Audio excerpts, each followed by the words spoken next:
En 2009, Nirine Radzonar rentre à Madagascar après 14 ans à l'étranger et se lance dans la fabrication de papier hygiénique recyclable à partir de déchets de papier.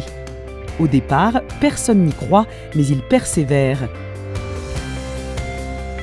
Mon objectif en rentrant à Madagascar était de monter une entreprise, qu'importe laquelle. La première chose que j'ai faite, c'est d'aller sur les marchés à Tananarive. Et j'ai été choqué par le fait qu'à Madagascar, on importait du papier toilette. Aujourd'hui, la société SPA, c'est un papier hygiénique écologique 100% made in Madagascar, distribué sur toute l'île. Un site industriel de 5000 m², une centaine d'employés, un chiffre d'affaires estimé entre 800 000 et 1 100 000 euros, la seule usine de papier de l'océan Indien.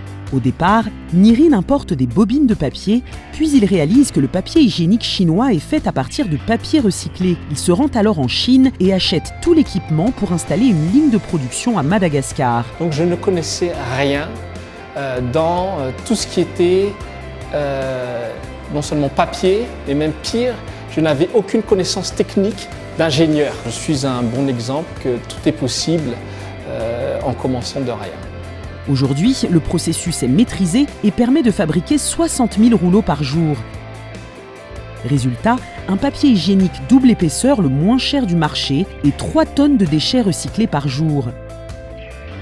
Je suis convaincu qu'on ne peut pas développer Madagascar, qu'on ne peut pas développer l'Afrique si on importe tout ce que l'on consomme.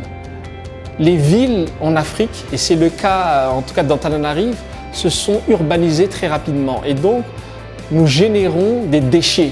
Ces déchets-là, il va falloir à un moment donné les traiter. Donc nous, à notre petite échelle, on répond un petit peu à ce défi écologique.